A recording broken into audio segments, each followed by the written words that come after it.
नमस्कार, स्वागत करते हैं आप सभी का। आपको वन टाइम्स देख रहे हैं। स्वतंत्र पत्रकारिता का साथ दें, चैनल को सब्सक्राइब ज़रूर करें। स्वागत है आप सभी का हमारे सेगमेंट राजनीति में, जहां राजनीति से जुड़े किस्से, कहानियां, इनसाइड स्टोरीज, हाल में चल रही सारी घटनाओं के बारे में जानकारी देते हैं, आपको राजनीति के बारे में बताते हैं। जानते तो आप होंगे आज की सबसे बड़ी घटना और हमारा विषय क्या होने वाला है। स्वामी प्रसाद मौर्य मौर्य जाति के नेता कहे जाते हैं, बड़े नेता हैं, अपना रुतबा रखते हैं। और इस चीज़ को आप इस बात से अपना अंदाज़ा लगा सकते हैं कि भारतीय जनता पार्टी के बड़े बड़े नेता उन्हें मनाने में लगे हैं। मनाने में क्यों लगे हैं? क्योंकि स्वामी प्रसाद मौर्य की आज अखिलेश यादव के साथ एक तस्वीर आई। अखिलेश यादव ने कहा कि स्वामी प्रसाद मौर्य का सपा में स्वागत है। और स्वामी प्रसाद मौर्य हैं कौन? स्वामी प्रसाद मौर्य योगी सरकार के मंत्रिमंडल में श्रम मंत्री थे इसलिए कह रहे हैं क्योंकि मंत्रिमंडल से भी इस्तीफा दे चुके हैं और भारतीय जनता पार्टी से भी इस्तीफा दे चुके हैं। कई बाइट्स आज हमने देखी कि कैसे स्वामी प्रसाद मौर्य से जब पत्रकारों ने सवाल किए तो उन्होंने भारतीय जनता पार्टी के शीर्ष नेताओं पर डायरेक्ट टिप्पणी करने से बचते हुए कहा कि भारतीय जनता पार्टी की सरकार में पिछड़ों के साथ अन्याय हो रहा है। लेकिन उन्होंने कोई भी आपत्तिजनक बात या कोई भी टिप्पणी अमित शाह, नरेंद्र मोदी या योगी आदित्यनाथ के बारे में नहीं कही। तो आज हम आपको बताएंगे कुछ बातें। पहला, स्वामी प्रसाद मौर्य आखिर सपा में आए नहीं है, क्योंकि अभी तक तो क्या वो सपा में ही चले जाएंगे या बीजेपी का शीर्ष नेतृत्व उन्हें मना लेगा। स्वामी प्रसाद मौर्य के यदि वो सपा में चले जाते हैं तो इससे क्या फ़र्क पड़ता है? अखिलेश यादव के वोट परसेंटेज पे फ़र्क पड़ेगा या नहीं? क्यों ये महत्वपूर्ण है? पॉलिटिकल मैसेजिंग ऐसी क्या की जा रही है और क्यों अखिलेश यादव ने स्वामी प्रसाद मौर्य को चुना? और स्वामी प्रसाद मौर्य के साथ 3 विधायकों का और इस्तीफा हुआ है। इस खबर में कितनी सच्चाई है कि 12, 13, 15 विधायक, 2-3 मंत्री और इस्तीफा दे सकते हैं शाम, कल या देखना होगा आने वाले दिनों में, क्योंकि स्वामी प्रसाद मौर्य ने भी कहा है कि वो क्या करेंगे, सपा में जाएंगे या उनका क्या फैसला होगा, उसके लिए 1-2 दिन पत्रकारों को इंतज़ार करना होगा। सबसे पहली बात, पहले थोड़ा सा आप जान लीजिए स्वामी प्रसाद मौर्य के बारे में। दरअसल स्वामी प्रसाद मौर्य योगी मंत्रिमंडल में श्रम मंत्री हैं और स्वामी प्रसाद मौर्य की बेटी भी भारतीय जनता पार्टी के टिकट से सांसद हैं। उन्होंने अखिलेश यादव के चचेरे भाई धर्मेंद्र को हराया था। उनकी बेटी का नाम संघमित्रा मौर्य है और वो बदायूं से बीजेपी की सांसद है। कहा यह जा रहा है, दो तरफा बात हो रही है कि स्वामी प्रसाद मौर्य भाजपा को इसलिए छोड़कर गए क्योंकि उनके कुछ करीबियों का टिकट काट दिया था। स्वामी प्रसाद मौर्य कहते हैं कि दलितों का ख्याल नहीं रखा इसलिए मैं जा रहा हूं। हालांकि एक बड़ी रोचक बात यहाँ निकल कर आती है कि जब स्वामी प्रसाद मौर्य बसपा छोड़कर भारतीय जनता पार्टी में आए थे, आपको ये भी बता दें कि 2017 के चुनाव से पहले स्वामी प्रसाद मौर्य दरअसल वो 17 के चुनाव से पहले बसपा में थे, मायावती की पार्टी में थे और बसपा के विधायक दल के नेता थे।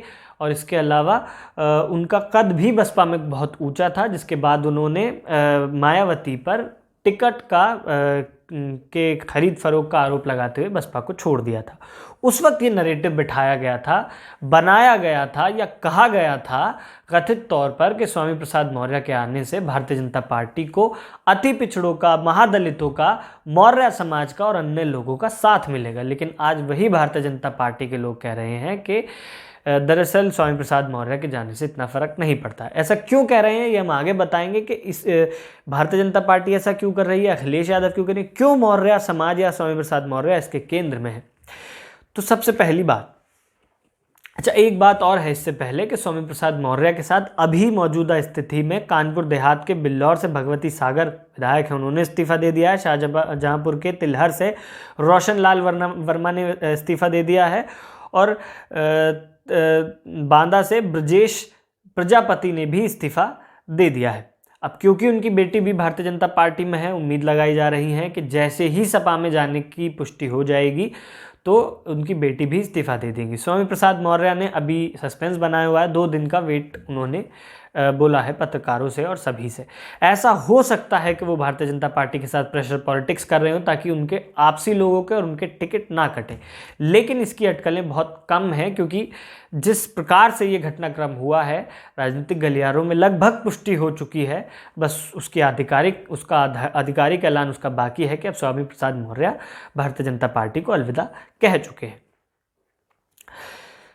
दरअसल इन 3 विधायक और मंत्री जिन्होंने इस्तीफा दिया, एक मंत्री 3 विधायक के अलावा ये कहा जा रहा है कि 12 से 15 विधायक और 2-3 जो मंत्री हैं वो भी इस्तीफा दे सकते हैं। लेकिन क्योंकि बीजेपी के कोर कमेटी की बैठक चल रही थी और उसी वक्त ये घटना हुई, तो भारतीय जनता पार्टी का नेतृत्व कुछ हरकत में आया और ये कहा जा रहा है, सूत्रों के मुताबिक ये खबर आ रही है कि बीच में ही कुछ विधायक और मंत्रियों को मना लिया है, उनकी डील हो गई है भारतीय जनता पार्टी से, जो डील सपा से होने वाली थी या हो रही थी।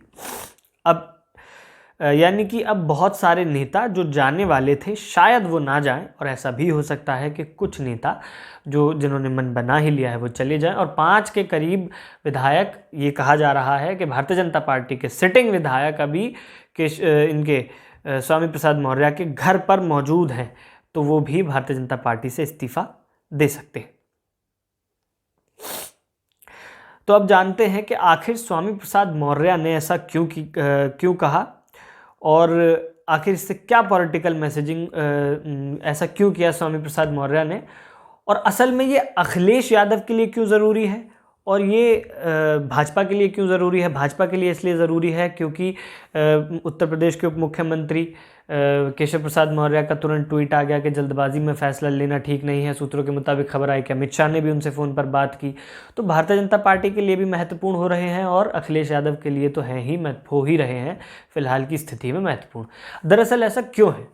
क्योंकि जब आप वोट संख्या की, वोट परसेंटेज की, गणित की ओर देखेंगे तो हमें ये पता चलता है कि जैसे Akhilesh Yadav Muslim plus Yadav plus कुछ और जातियां जो छोटे दल हैं जैसे ओम प्रकाश राजभर हैं और अनुप्रिया पटेल की मां कृष्णा पटेल हैं और लोग हैं, इनको साथ लेने की कोशिश कर रहे हैं। भारतीय जनता पार्टी के पास निषाद वोट है और अनुप्रिया पटेल खुद है, उनकी मां अखिलेश यादव के साथ हैं कृष्णा पटेल। तो दरअसल क्योंकि अखिलेश यादव और भारतीय जनता पार्टी में 2 से 5% के वोट परसेंटेज का अंतर है।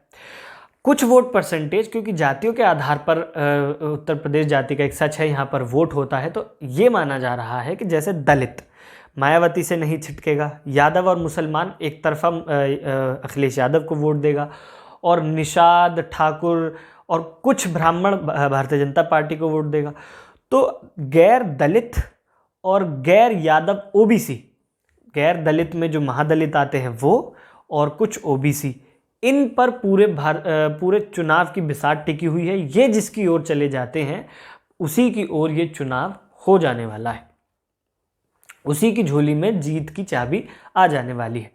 अब मौर्य वोटों के सहारे अखिलेश यादव ये चाहते हैं कि जो 2 या 4% का उनका वोट प्रतिशत का अंतर आ रहा है, यानी अखिलेश यादव यदि 35% के वोट परसेंटेज के साथ इस वक्त खड़े हैं और भारतीय जनता पार्टी 42-40 या इसके आसपास है, तो 5 से 6% के वोट परसेंटेज को वो इन लोगों के थ्रू अपनी झोली में कर सकते हैं। और ये एक तरीके से भारतीय जनता पार्टी की ही रणनीति है कि ज़मीन पर मेहनत करने की जगह उनके नेता को ही तोड़ लो और उसके साथ साथ कार्यकर्ता, समर्थक, वोट सब अपनी झोली में आ जाएगा। तो एक तो बात हो गई कि स्वामी प्रसाद मौर्य के आने से क्या अखिलेश यादव को फ़ायदा है और क्या भारतीय जनता पार्टी को नुकसान, या किसी के भी आने या जाने से जो गैर जाटव दलित है या गैर यादव ओबीसी है या महादलित है, महापिछड़ा है, उसका वोट क्यों इंपॉर्टेंट हो जाता है? क्योंकि एक एक सीट, कुछ कुछ वोटों पर ही हार और जीत का अंतर तय होने वाला है और वो यही डिसाइडिंग फैक्टर है इस चुनाव में, पहली बात। दूसरी चीज़ कि इससे क्या पॉलिटिकल मैसेजिंग होगी। अब क्यों ये ज़रूरी हो जाता है? इससे पॉलिटिकल मैसेजिंग ये होगी, अखिलेश यादव इसको अपने पक्ष में भुनाने की इस प्रकार कोशिश कर रहे हैं क्योंकि अखिलेश यादव की सरकार पर, अखिलेश यादव पर, उनकी पार्टी पर यह आरोप लगता आया है कि वो मुसलमान और यादवों की पार्टी हैं और उनके अलावा उस पार्टी में या परिवार की पार्टी है, ये 2-3 फैक्टर्स हैं जो पूरी पार्टी को चलाते हैं, इसके अलावा पार्टी में किसी की जगह नहीं है। तो अखिलेश यादव ये चाहते हैं कि जो गैर यादव ओबीसी है, गैर जाटव दलित है, उनको अपने साथ लेने से ये जो छवि है इसको तोड़ा जा सकता है, इसमें सेंधमारी की जा सकती है। और जो पिछड़े जिनके लिए कहा जा रहा है, जो भारतीय जनता पार्टी के विरोधी हैं, वो कहते हैं कि पिछड़ों के साथ भारतीय जनता पार्टी ने अन्याय किया। ऐसा इसलिए क्योंकि केशव प्रसाद मौर्य को मुख्यमंत्री बनाना था, मुख्यमंत्री बन गए अगड़ी जाति के योगी आदित्यनाथ। इसके अलावा और भी कई ऐसे मुद्दे हैं, चाहे शिक्षक भर्ती का हो, ओबीसी का हो या और हो, जिनके लिए कहा जाता है भारतीय जनता पार्टी ने पिछड़ों का वोट लिया लेकिन उनको उनका हक नहीं दिया। तो अखिलेश यादव इस छवि को तोड़ने के लिए, ये वाली अखिलेश यादव वाली छवि कि वो मुसलमान प्लस यादवों की पार्टी है, पिछड़ों को अपने साथ शामिल कर रहे हैं। वहीं भारतीय जनता पार्टी की जो चुनौती है वो ये है कि वो ये चाहती है कि जो पिछड़े हैं, जो लोग हैं, वो हमारे साथ जुड़े रहें, वो हमें छोड़कर ना जाए। तो एक पॉलिटिकल मैसेजिंग, परसेप्शन का ही चुनाव खेल होता है और इसी के आधार पर लोग वोट करते हैं। कोई भारतीय जनता पार्टी को जिताने के लिए, कोई हराने के लिए, कोई एक विशेष वर्ग समुदाय के लिए, कोई एक विशेष वर्ग जाति के लिए वोट करता है, तो कोई ऐसे ही परसेप्शन पर वोट किए जाते हैं।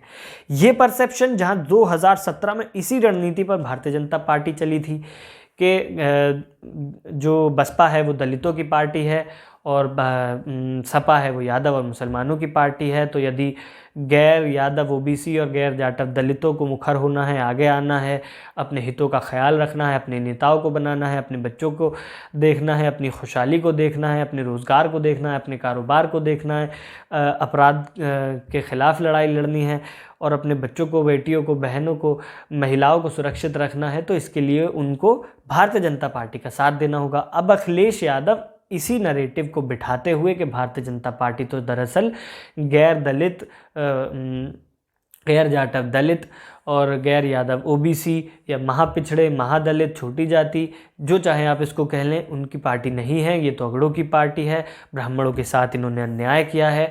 और जो लोग हैं जिनका वोट अभी डिसाइडिंग नहीं है, बदल सकता है, तो उसको अखिलेश यादव अपने पक्ष में लेने की कोशिश कर रहे हैं। दरअसल इस वक्त दोनों ही पार्टियों के पास कुछ ट्रेडिशनल वोट बैंक ऐसा है जो कहीं नहीं चिटकेगा।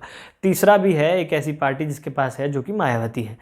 हम शुरुआत से इसके बारे में बताते हैं। भारतीय जनता पार्टी के पास core Hindutva, soft Hindutva, RSS और इस सब का पूरा संघ का स्ट्रक्चर होने के बाद एक वोट बैंक है जो किसी भी कारण उनसे छिटकने नहीं वाला है। ऐसे ही अखिलेश यादव के पास एक वोट बैंक है यादव।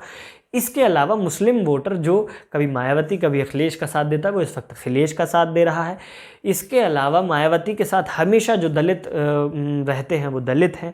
कांग्रेस एक ऐसी पार्टी है जिसके पास अभी तक कोई ट्रेडिशनल वोट बैंक नहीं है, वोट नहीं है, इसीलिए वो महिला कार्ड खेल रहे हैं। तो क्योंकि अब इन सब ट्रेडिशनल वोट बैंक से सिर्फ जीत नहीं हो सकती, चाहे वो ऐसी मुसलमानों की कवायद की बात करते हो, लेकिन वो ऐसी भी सिर्फ मुसलमानों से सत्ता में नहीं आ सकते। सभी को और वोटों की ज़रूरत होती है।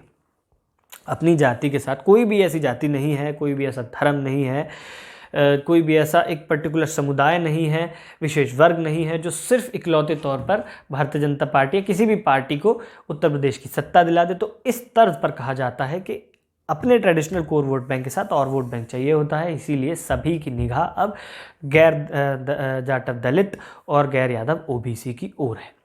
अब देखना ये होगा कि आने वाले कल में कितने विधायकों का इस्तीफा आता है, भारतीय जनता पार्टी की भगदड़ बढ़ती है, भारतीय जनता पार्टी की भगदड़ ख़त्म होती है, अखिलेश यादव क्या प्रतिक्रिया देते हैं और लोग क्या प्रतिक्रिया देते हैं। देखना होगा कि अब स्वामी प्रसाद मौर्य के बाद क्या होता है। हालांकि अखिलेश यादव ख़ास तौर से बसपा को काफ़ी डैमेज कर चुके हैं, चाहे वो रामचंद्र रारबर हों, चाहे वो और अन्य नेता हों जो बसपा के कद्दावर नेता रहे हैं, उनको अपनी पार्टी में शामिल कर चुके हैं। तो देखना ये होगा कि आगे क्या होता है। क्या अखिलेश यादव के कैंप में और सहयोगियों के जो उपस्थिति है वो बढ़ जाती है या भारतीय जनता पार्टी अपना किला बचाने में कामयाब रहती है। बाकी आप इस वीडियो के बारे में क्या सोचते हैं, कमेंट कर ज़रूर बताएं।